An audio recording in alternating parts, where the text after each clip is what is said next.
창세기 21장. 드디어 그라를 떠나서 출생입니다. 출생. 누가 태어나는 겁니까? 이삭이 태어나는 거죠. 근데 이제 이삭의 출생, 그리고 여기 쫓겨남이 있어요.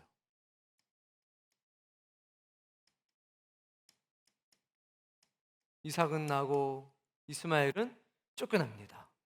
그리고 그 유명한 브엘세바 언약.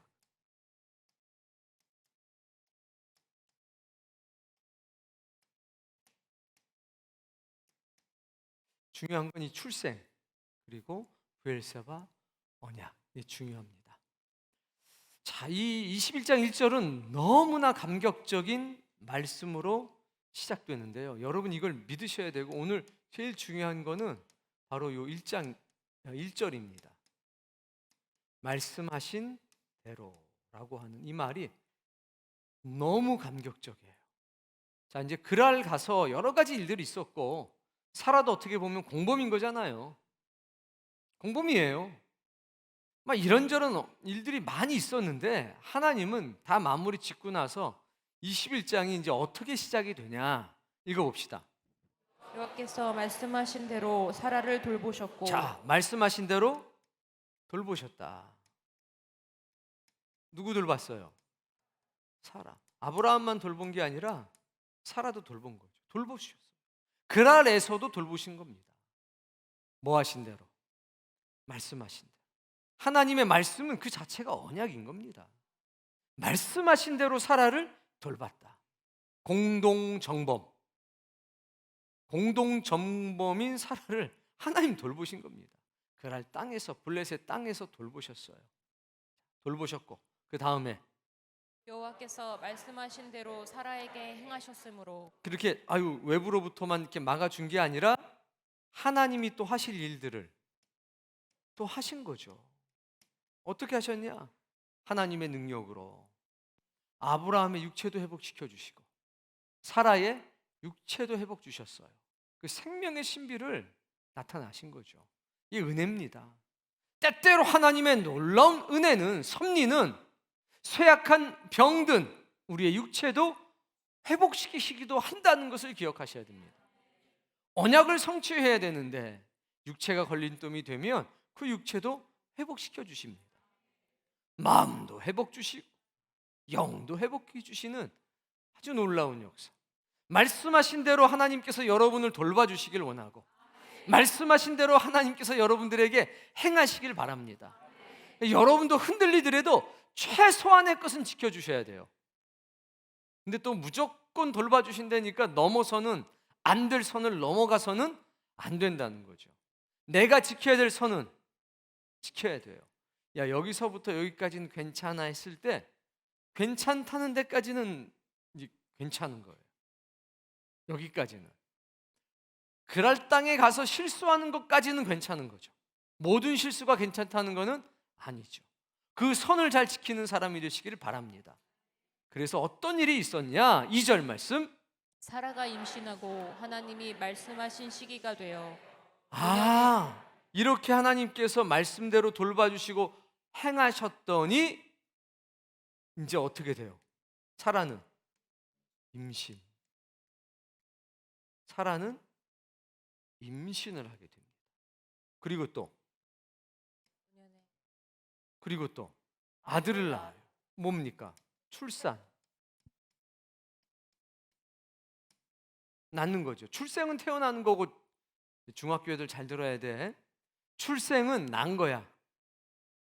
출산은 낳은 거야.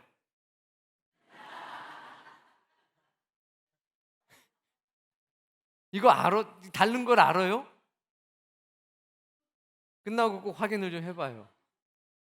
출생과 출산은 다르다는 거. 출산은 내가 낳은 거야. 엄마가 애를 낳은 거야. 내가 낳았어. 출산했어. 출생은 나온 거야. 사라는 이삭을 출산을 했어. 그리고 이삭은 출생을 한 거죠. 여러분 웃고 있지만 내 속을 몰라요. 그래서 사라가 뭐 했습니까? 출산했어요. 출산 딱 했습니다. 야, 그 말씀하신 때가 되니까 말씀하신 대로 출산을 하게 된 거죠. 너무 멋지잖아요. 자, 지금부터는 이제 노래가 나옵니다. 3절. 아브라함이 그에게 태어난 아들 곧 사라가 자기에게 이삭이라고 했어요. 하나님 그게 하라고 그러셨죠. 4절. 그 아들 이삭이 난 지 8일 만에 그가 하나님이 명령하신 대로 자, 할례를 그리고 8일 행하였다. 만에 할례를 했죠. 자, 생각해 보세요. 할례를 하고 이게 하나님의 언약의 증표지 않습니까? 이삭이라고 이름을 짓고 할례할 때 이 8일간 얼마나 기뻤을지 생각이 납니까? 노래가요 끝나질 않은 겁니다. 이제 25년 동안 있었던 여러 가지 사건들이 전부 다 뭐로 바뀌느냐? 감사로 바뀌는 거예요. 이야, 다 노래가 되고 찬양이 되는 거죠. 별의별 일이 다 있었잖아요. 롯과의 이별, 애굽에서의 사건, 그랄에서의 사건, 이런저런 모든 것들이 뭐가 됩니까? 감사의 노래가 된다는. 여러분에게 이게 들려야 돼요. 이런 걸 볼 줄 알고 이런 걸 느낄 줄 알아야 여러분이 은혜자죠. 그리고 이 일을 보면서 내일처럼 기쁘고 즐거워야 합니다. 창세기 12장부터 시작됐던 이 위대한 역사가 21장 25년 만에 놀랍고 위대한 역사가 돼서 탁 나타나고, 하나님은 말씀하신 대로 이 말씀으로 우리에게 위로 주시는 거예요. 여러분의 인생을 지금 돌아다 보세요. 이런 일이 우린 없을까요? 우리도 있습니다. 지금 힘든 일이 있다고 그래도 이걸 잊어서는 안 돼요. 이걸 말씀하신 대로 돌보시고 말씀하신 대로 행하신다. 이걸 경험하고 사는 게 신자 아닙니까? 그런 경험을 잊지 마세요. 그런 경험을. 그리고 그걸 찬송하셔야 돼요. 감사의 노래를 부를 수 있어야 돼요. 내게 주신 복을 헤아려 봐라. 자식들 속삭일 때마다, 남편 속삭일 때마다, 아내가 속삭일 때마다, 힘든 일 있을 때마다 이런 말씀대로 돌보시고 말씀대로 행하셨다. 환난과 어려움과 궁핍 가운데서도 하나님이 날 지켜주셨다. 지나간 날들을 봐요. 그렇지 않나요? 그 얘기 좀 해봐요. 옆에 분들하고. 하나님 날 돌봐주신 은혜에 대해서 간증 좀 해봐요. 2분이나 드릴게요.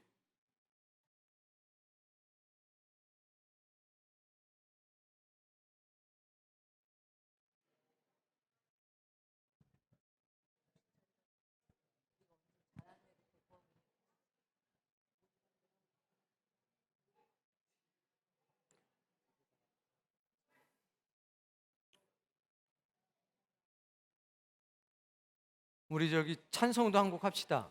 주가 주신 복을 세워보라는 찬송 있죠? 받은 복을 세워봐라. 그 찬송 합시다. 우리 받은 복을 세워보아라 찬송 해볼게요.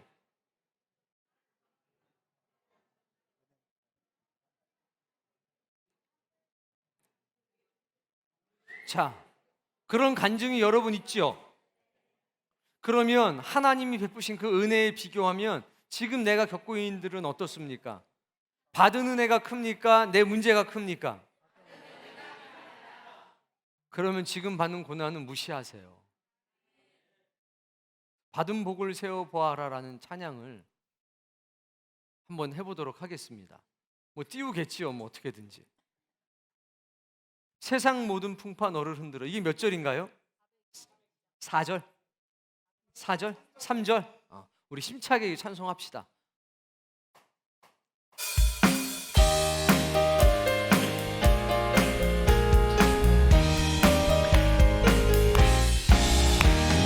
세상 모든 풍파 너를 흔들어 약한 마음 낙심하게 될 때에 내려주신 주의 복을 세워라. 주의 크신 복을 내가 알리라. 받은 복을 세워보아라. 크신 복을 내가 알리라. 옆에 사람에게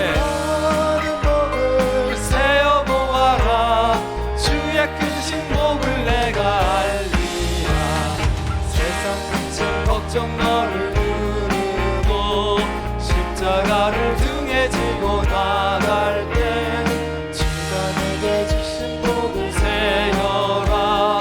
두려움없이 항상 찬송하리. 아멘. 받은 복을 세어 모아라. 크신 복을 내가 알리라. 받은 복을 세어 모아라. 주의 크신 복을 내가 알리라. 세상 전체 너의 앞길 막을 때 주만 믿고 낙심하지 말아라. 천사들이 너를 보호하리니 영영 없이 앞만 보고 나가라. 받은 복을 세어 모아라. 크신 복을 내가 알리라. 받은 복을 세어 모아라. 주의 크신 복을 내가 알리라. 너희들도 복이 있니? 세어지니? 왜 안 세어져? 아이고, 그러니 얘들도 안 세어진 데는 너무 많아가지고 거기 염색하시고 사시는 분들도 많이 세시고 그것들을 간증하셔야 됩니다. 성경도 우리에게 간증해 주시잖아요. 받은 복을 세어보십시오. 다 감사의 찬송이 넘쳐날 수밖에 없습니다. 저도 지금 이 말씀하면서 뒷골 아팠던 게 싹 치료가 되는 느낌이 들어요. 받은 복을 세어보니까 진짜 아무것도 아니에요. 지금 있는 문제는 정말 아무것도 아닌 겁니다. 이것도 언젠가 감사의 찬송으로 바뀌겠죠. 그 놀라운 은혜가 날마다 있길 바랍니다. 자, 5절 말씀. 아브라함이 그의 아들 이삭이 그에게 태어날 때 100세라. 몇 세라? 100세. 100세라. 여기서 이제 갈리는 거예요. 딱 100세라는 말을 딱 들었을 때 아가 생각나느냐 주가 생각나느냐가 그 사람의 인격인 거예요. 100세 그랬더니 주 100세 주 100세 그랬더니 아브라함 딱 이게 다른 거죠. 조심하셔야 돼요. 조심하셔야 돼. 우리 중엔 없겠지만 그래도 모르는 일이니까. 아무것도 모르는 사람은 복이 있는 거예요. 자, 6절 말씀. 사라가 이르되 하나님이 나를 웃게 하시니. 자, 얼마나 살아도 찡찡대는 게 많았어요. 아브라함도 불쌍한 것도 있어요. 또 뭔 요구사항이 많잖아요. 뭔 말 있으면 쫓아와가지고 뭐 여자가 어떻고 저쩌고 하고 막 그냥 좀 이따 또 그럴 건데 뭐해요 지금?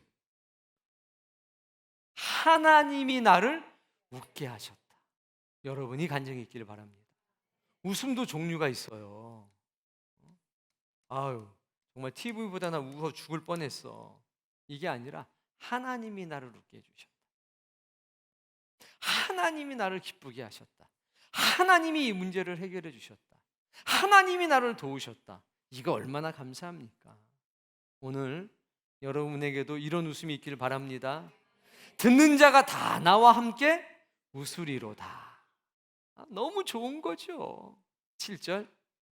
또 이르되 사라가 자식들을 젖먹이겠다고 누가 아브라함에게 말하였으리로마는. 아브라함의 노경에 내가 아들을 낳았다. 얼마나 멋져요. 8절.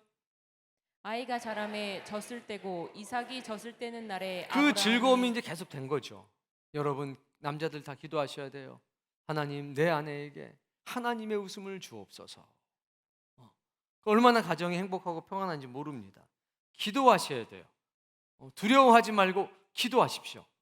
기도하면 아내에게서 웃음이 끊이지 않을 거고 남편에게도 웃음이 끊이지 않을 겁니다. 하나님께 기도하세요. 하나님 내 아들에게, 내 딸에게, 내 남편에게, 내 시어머니한테, 친정어머니한테 웃음을 주세요. 이 기도 꼭 하십시오. 반드시 주가 응답하실 겁니다. 자, 이제 쫓겨나는 역사가 나타나는데 이게 꼭 잔칫날 무슨 일이 있어요. 뭔 일이 꼭 잔칫날 있으니까 잔칫날 조심하시기 바랍니다.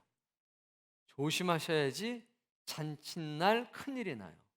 저 때는 날이니까 얼마나 기뻤겠습니까? 큰 잔치를 베풀었습니다. 그 집안 식구들만 1000명이 넘잖아요.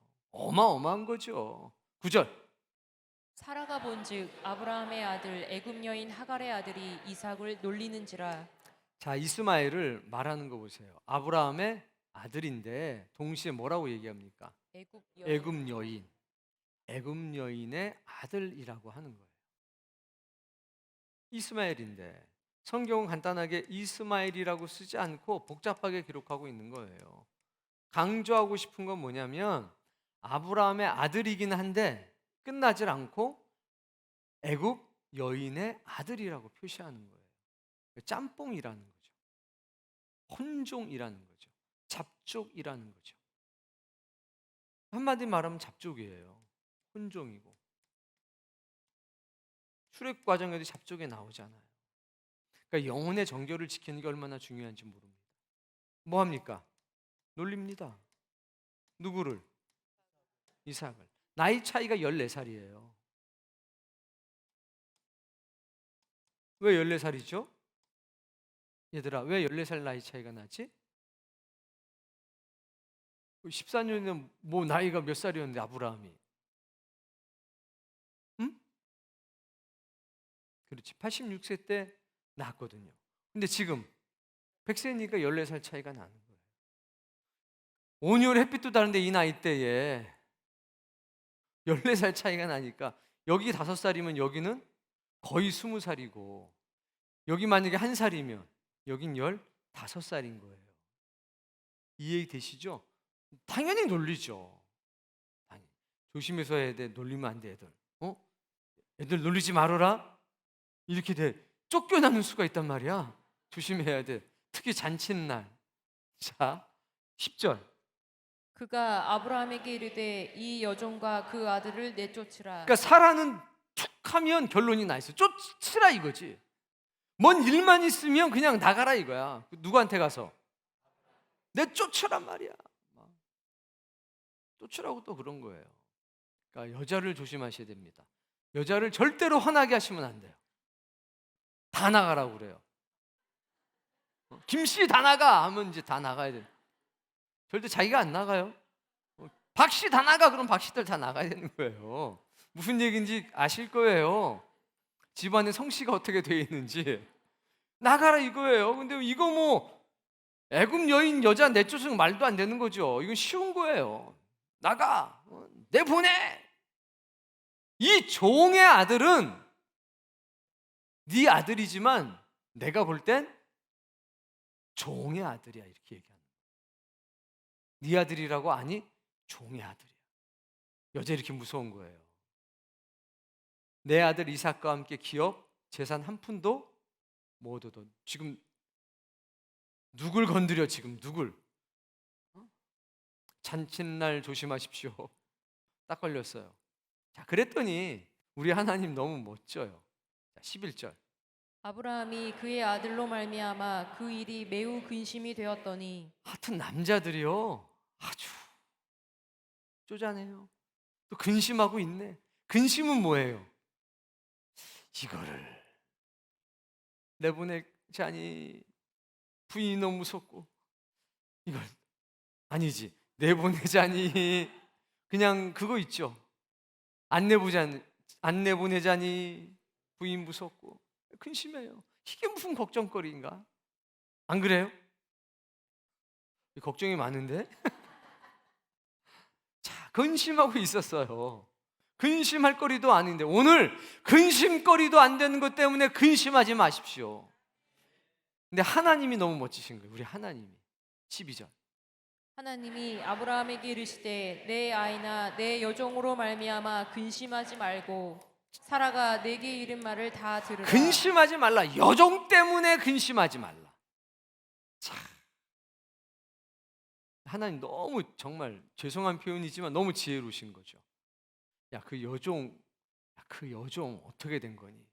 했을 때 제가요 괜히 애국 가가지고 혹 하나 붙이고 온 거예요. 살아도 그냥 뒀으면 되는데 뭐라고 그랬습니까? 들어가. 그걸 일깨워 주시는 거예요. 네가 뿌린 씨야. 처음에 그 잘못된 쓴뿌리로부터 계속 뭐가 나오는 거야. 우리도 기억하셔야 돼요. 쓴뿌리가요, 그때만이 아니라 이렇게 일평생을 쫓아다닙니다. 그러니까 어렸을 때부터 그 쓴뿌리로부터 멀어져야 돼요. 그걸 보고 배워야 돼요. 괜찮겠지?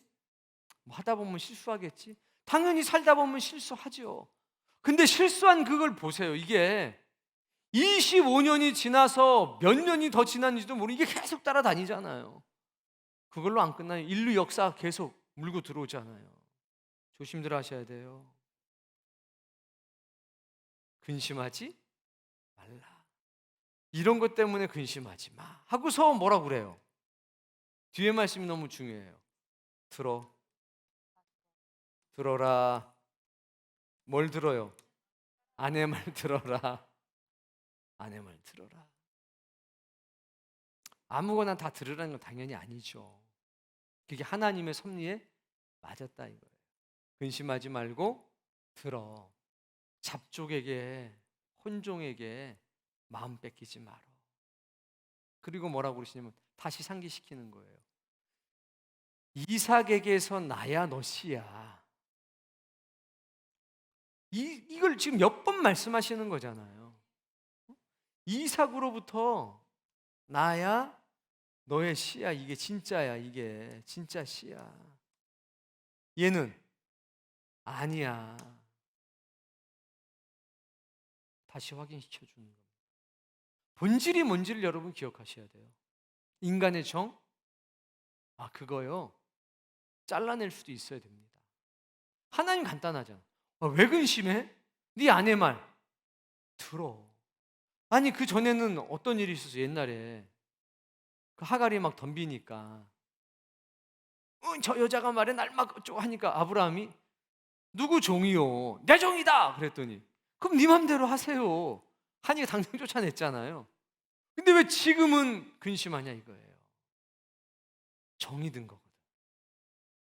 정. 누구하고? 그 애하고 정이 든 거야. 그 여자하고 정 든 게 아니라 그 애하고 정이 든 거지. 애. 그건 그거고 이건 이거예요. 이거 구별할 줄 알아야 돼요. 들어. 네 아내 말 들어. 이삭으로부터 나야 네 씨야. 13절. 그러나 여종의 아들도 내 신이 내가 그로 한 민족을 이루게 하리라 하신지라. 근데 얘도 씨는 씨야. 잘못된 씨앗이지. 이거 용납이 아니라는 거 기억하셔야 됩니다. 불행의 씨앗이에요. 그 불행의 씨앗, 그게 한 민족을 이루게 될 거다. 만약에 하나님이 여기서 얘를 없애버리셨으면 어떻게 됐겠어요? 난리 나죠. 잔인한 하나님 그럴 거예요. 하나님, 네 씨도 맞아. 민족을 이루게 할 거야. 잡족의 민족이 이루어지는 거예요. 14절. 아브라함이 아침에 일찍이 일어나 떡과 물 한 가죽 부대를 가져다가 하갈의 어깨에 메어주고 그 아이를 데리고 가게 하니 하갈이 나가서 부엘세바 광야에서 방황하더니. 여기 중요한 게 나와요. 자, 그 다음 날 아침 일찍이에요. 아침 일찍이 뭘 줬어요? 자, 떡을 얼만큼 줬을까요?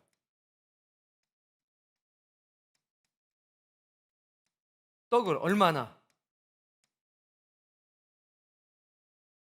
한번 생각을 해보세요. 떡을 얼마나 줬을까? 뭐 한 달치? 그러면요. 두 달치? 그러면 일주일치? 들고 갈 만큼이죠. 물 한 가죽이에요. 물 한 가죽 부대. 그냥 물 한 통 준 거예요. 떠나 보낼 때는요, 이렇게 떠다 보내야 돼요. 종들 붙여가지고 뭐 어떻게 살까? 하나님이 말씀하시기를 민족을 이루게 했다 하면 누가 책임지시냐? 하나님이 책임지셔. 아브라함이 어제까지는 흔들렸지만 오늘 아침에는 믿음이 결단한 거죠. 떡과 물은 두 부대도 안 줬어요.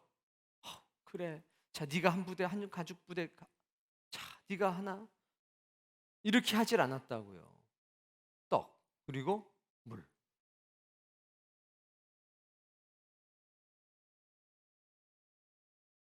짐승은 딸려 보내요? 아니요. 딱 이렇게 하갈의 어깨에 메어서 아이를 데리고 가게 하니까 부엘세바 광야로 갔어요. 15절. 가죽 부대에 물이 떨어진지라. 떡 떨어졌다는 얘기는 없죠. 뭐가 먼저 떨어지는 거예요? 물이 먼저 떨어지는 거예요. 관목 덤불 아래 두고. 16절. 이르되 아이가 죽는 것을 참아보지 못하겠다 하고 화살 한바탕 거리 떨어져 마주 앉아 바라보며 소리내어 우니. 자,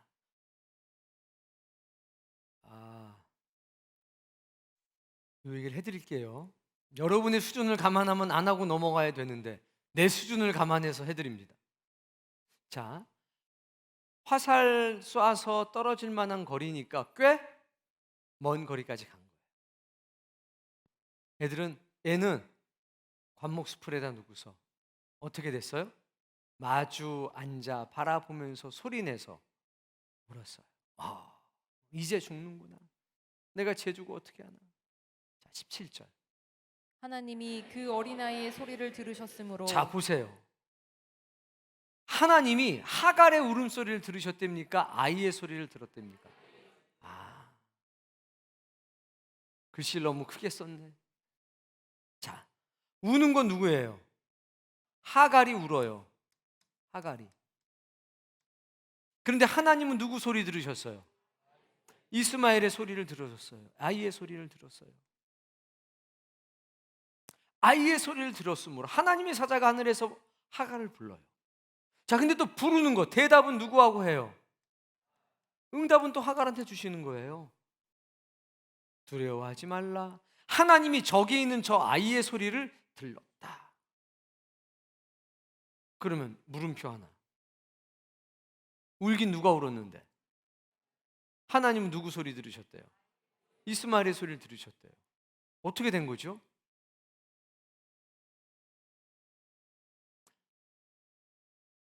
아이의 소리 들었대잖아요. 울기는 하갈만 울었는데 성경에는 기록 안 됐는데, 그런데 이만큼 멀리 떨어져서 쟤 보고서 울었는데 쟤는 하나님께 기도한 거예요. 우리 엄마 우니까 우리 엄마 좀 살려달라고. 안 그랬어도 하나님 응답하셨겠지, 당연히. 그러나 하나님 말씀하세요. 가장 어렵고 가장 힘들 때 그 부르짖는 기도에 하나님 응답해 주신다. 오늘 여러분도 그런 부르짖음이 있기를 바랍니다. 아이의 소리를 들으셨죠? 아이의 소리. 가장 작은 자의 소리를 하나님 들으셨다고 얘기하는 거예요. 하나님의 역사는, 하나님의 응답의 역사는 편할 때보다 이렇게 절박한 순간에 그 순수한 영혼을 가지고 하나님께 부르짖을 때 상달되는 겁니다. 하갈아, 네 소리를 내가 들었다. 이렇게 안 하시고, 내가 이 아이의 이스마엘의 소리를 들었어. 제가 기도했다. 여러분, 여기 어린아이들도 기억하셔야 돼요. 엄마 위해서 기도하세요. 누구 위해서? 너희들 입으로 한번 해봐. 엄마 위해서 기도할게요. 옆에 친구한테 얘기해봐.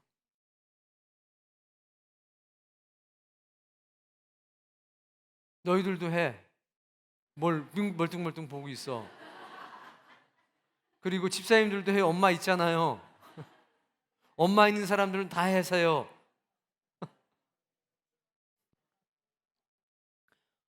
엄마를 위해서 기도하셔야 돼요. 하나님이 그 소리를 들러요. 엄마하고 아들하고 다 죽게 생겼는데 하나님이 내가 아이의 소리를 들었다라고 말씀하시는 게 저는 너무 감동적인 거예요. 그게 잡종이든 혼족이든 간에 그 소리를 들었어요. 18절. 일어나 아이를 일으켜 내 손으로 이쪽에 붙들라. 있는데 뭐라고 명령하시냐면 네가 그 아이를 일으켜서 네 손으로 붙들어라. 마음 독하게 먹어라. 마음 독하게 먹어. 우리도 마음 독하게 먹어야 돼요. 하나님이 난 아무것도 안 하는데 다 해주질 않아요. 너 가서 네 아이 붙잡어. 그리고 일으켜 세워. 그가 큰 민족 이룰 거야. 너 마음 독하게 먹어. 저절로 편하게 되는 게 아니라요, 파란만장한 인생을 겪는 겁니다.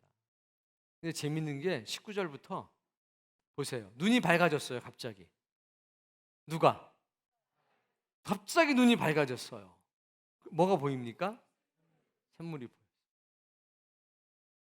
물을 채우다가 아이에게 먼저 마시게 합니다. 거기서 이제 삶의 터전이 마련된 거죠. 왜? 샘물은 생명수거든요. 20절. 하나님이 그 아이와 함께 계심에 그가 장성하여 광야에서 거주하며 활 쏘는 자가 되었더니 어떻게 그 위기를 넘어갔는지 성경 기록하지 않습니다. 그러나 한 가지 사실은 눈이 밝아져서 샘물을 발견하게 했고 그게 삶의 터전이 된 거겠죠. 하나님이 함께 하셨대요. 광야에서 활 쏘는 사람이 됐답니다. 여러분에게도 이런 은혜가 있기를 바라요. 여기도 이런 역사가 있었는데 이쪽이야 말도 못하겠죠.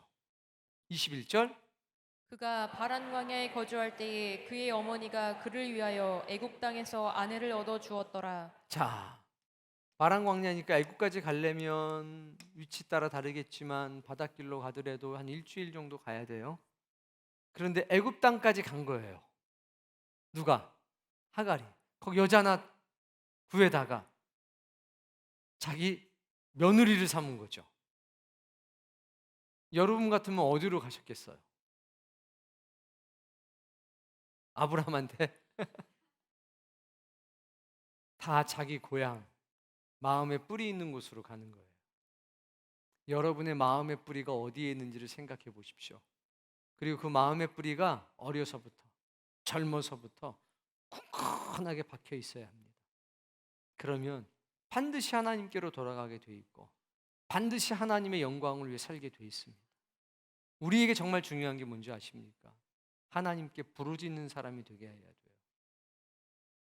머리 쓰는 사람이 아니라 하나님께 부르짖는 사람들. 그 사람의 인생이 은혜 가운데 형통합니다. 자, 22절. 그때 아비멜렉과 그 군대 장관 비골이 아브라함에게 말하여 이르되 자, 이쪽에서는 그런 일이 있었는데 또 이쪽에서는 다른 일이 있었어요. 누가 등장해요?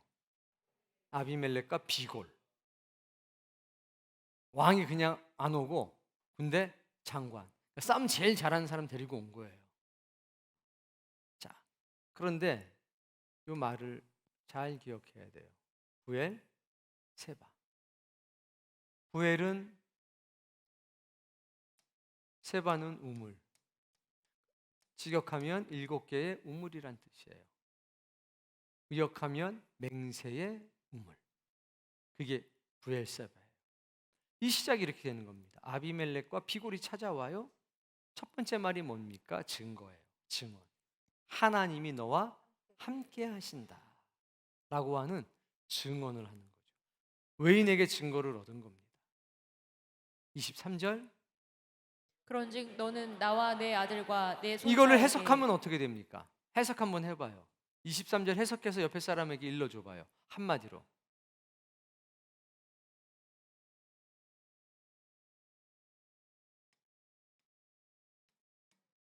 한마디로 말하면 뭐죠? 한마디로 말하면 너 무서워해요. 야, 나 너 무서워. 너 무서워. 무서우니까 친하게 지내자라고 얘기하는 거예요. 너 무서우니까 친하게 지내자. 우리 서로 안 때리기로 해. 이렇게 한 거예요. 맞아요? 우리 서로 안 때리기로 해. 이렇게 약속을 한 거예요. 좀 그랬으면 좋겠어. 네가 나 좀 잘 봐줬으면 좋겠어. 이렇게 얘기하는 거죠. 이거 잘 해석하셔야 돼요. 24절. 아브라함이 이르되 내가 맹세하리라 하고 여기서 믿음의 사람의 태도가 나오는 거예요. 자, 이쪽에서 증거와 증언을 줬습니다. 야, 우리 친하게 지내자. 너 센 거 다 알은 거 우리 싸우지 말고 지내자. 이렇게 하니까 내가 맹세할게. 너 안 때릴게. 라고 얘기를 한 거예요. 요 뒤에가 중요해요. 요 뒤에가. 이걸 못해서 여러분의 인생이 잘 안 피는 거예요. 요게 있어야 되는데. 뭐라고 그래요? 25절에 보니까 아비멜렉을 책망해요. 너 안 때릴게. 내가 이 말은 해야 되겠어. 이제 안 싸우기로 했으니까 내가 이 말을 하는 거야. 평화협정을 맺었으니까 이 얘기를 하는 거야. 평화협정을 맺었으니까 이야기를 안 하는 게 아니라 이제 평화협정을 맺었으니까 내가 이야기하는 거야. 니네 종들이 내 우물 와서 빼앗았어.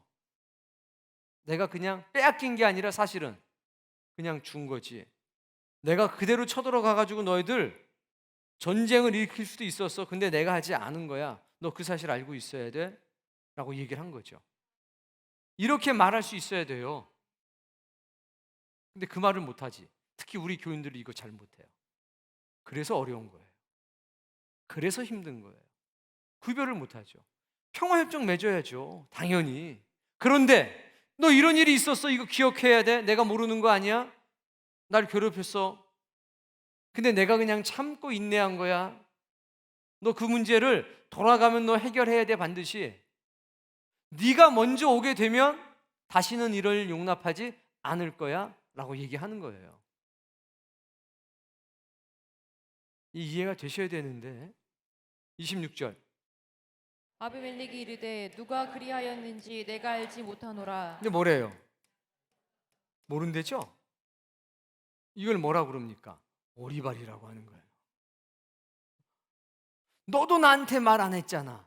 그러니까 나도 못 들었고 내가 오늘 알았어. 가서 해결할게. 다시는 그런 일이 없을 거야. 멋지잖아요. 멋진 믿음의 사람이 되시길 바랍니다. 내가 참고 용서해 주는 거지 그걸 용납하는 게 아니라는 걸 분명하게 하셔야 돼요. 그렇다고 뭐 상소리 하진 않잖아요. 27절 아브라함이 양과 소를 가져다가 아비멜렉에게 주고 두 자, 사람이 근데 보세요. 아브라함이 뭘 줍니까? 양과 소 양과 소를 주죠. 누구한테? 아비멜렉에게 양과 소를 줘요. 아비멜렉은 안 주네? 그럼 손해예요, 안 손해예요? 그렇지. 근데 아브라함은 아닌 거예요. 얘따 이거 먹고 떨어져라 이거죠. 이런 통 큰 배포가 있길도 바랍니다. 근데 이건 또 안 주고 아브라함 양과 소는 또 못 줘. 그리고 이런 책망도 또 못해. 이러지 말고 양과 소는 줘라. 너 많으니까. 책망을 해라. 싸우자는 게 아니라 이런 일이 있었으니까 너 확실하게 알고 있어야 돼. 내가 힘이 없어서 그런 게 아니야. 참은 게 아니야.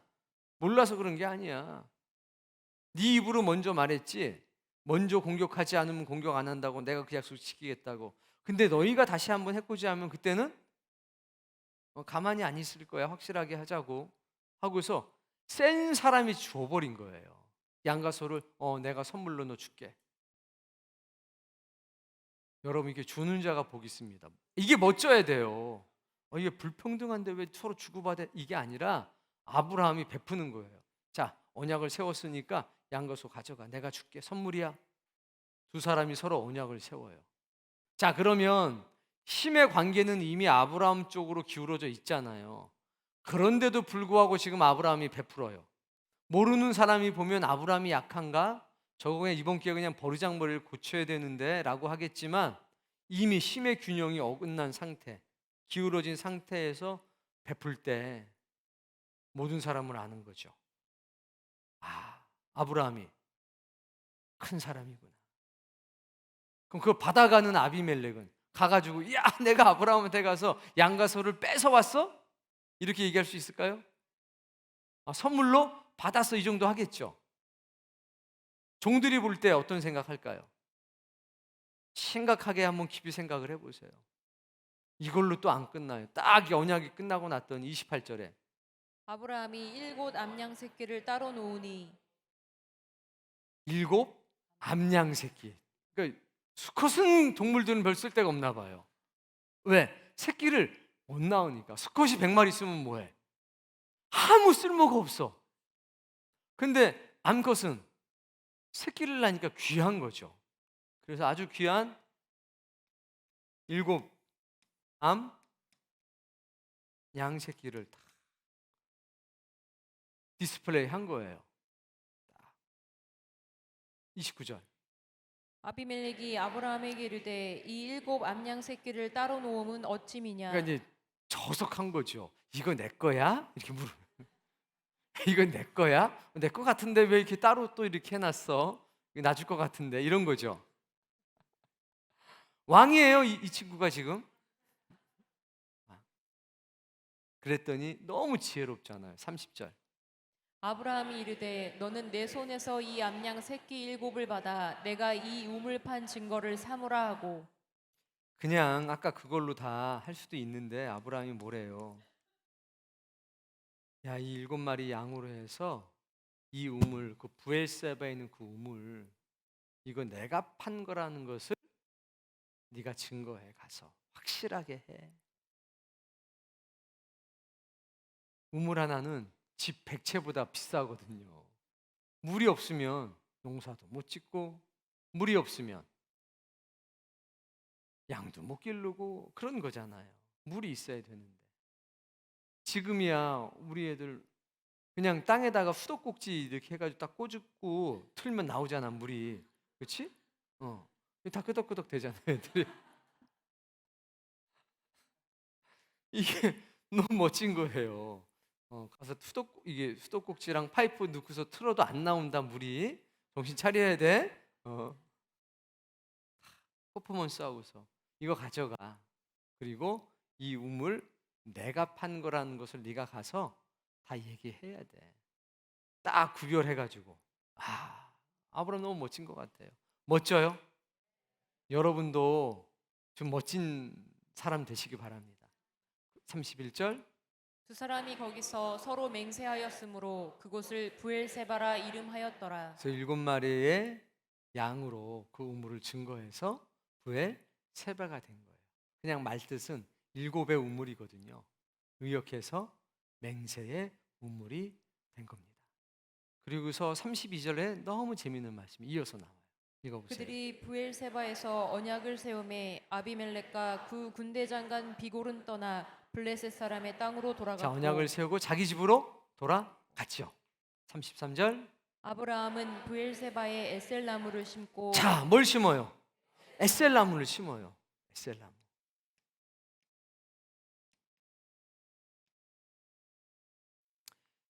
브엘세바에 지금도 가보면 에셀나무가 그 입구에 크게 아주 그냥 털게 있죠. 에셀나무를 싣고 거기서 영원하신 여호와의 이름을 불렀어요. 34절. 그가 블레셋 사람의 땅에서 여러 날을 지냈더라. 왜 하필 에셀나무인가? 에셀나무는요, 항상 성경의 중요한 자리에 등장해요. 뿌리를 30m 정도 내리고 보통 9m까지는 자라요. 그런데 더 자라기도 하더라고요. 거기 가보니까 더 훨씬 크게 자랐어요. 촤. 아주 건조하고 삭막한 광야에서 에셀나무는 뿌리를 깊게 30m 이상 뿌리 내리고 들어가니까 그 푸르름이 유지가 돼요. 로뎀나무는 그늘이 있나요? 에셀나무는요, 그늘이 있어요. 광야에 안식과 쉼을 제공해 주는 나무가 에셀나무. 상수리 나무의 일종이에요. 더군다나 이것은 염분기가 있어요. 잎사귀에. 잎사귀를 먹어보면 짭조름합니다. 그런데 이 염분기에 찬 바람이 탁 가서 붙으면 이슬이 맺혀요. 그래서 안식의 나무인 거예요. 그래서 시원한 거예요. 낮에 가면 그 수분이 확 증발해가지고 너무 시원해요. 여러분, 여러분의 인생에도 하나님의 말씀이 이 에셀나무 되길 바랍니다. 우리에게는 하나님의 은혜가, 하나님의 언약이, 하나님의 말씀이 이 에셀나무가 돼야 돼요. 쉼을 제공해 주는 거죠. 메마른 광야에 얼마나 행복할까요? 그리고 이 에셀나무는 예수 그리스도를 상징하기도 해요. 우리에게 안식을 주고, 우리에게 쉼을 주고, 우리에게 피난처가 되시고, 우리에게 그늘이 되니까. 광야에서도 푸르른 나무. 언젠가 한번 사진 보여준 적이 있을 거예요. 집사님들 같이 세워놓고 찍었는데 아주 우리 집사님들이 날씬해 보이는 거예요. 그 나무 위에 서 있으니까 집사님들이 아주 날씬해 보여요. 그런 나무 옆에서 사진 찍어야 될 것 같아요. 우리에게도 예수 그리스도가 그런 증거가 되길 바라고, 오늘 21장의 말씀 중에 가장 중요한 거, 말씀대로 돌보시고 행하셨다. 때가 되니까 하나님이 임신시키시고 출산을 하게 하셨다. 그 놀라운 역사가, 그 위대한 역사가 우리의 평생의 역사 되길 바랍니다. 너무나 소중하고 너무나 귀중한 말씀, 그 하나님의 영원하심, 그 하나님의 돌보심으로 시작해서 딱 에셀 나무에서 끝나요. 너무나 감격적인 순간이죠.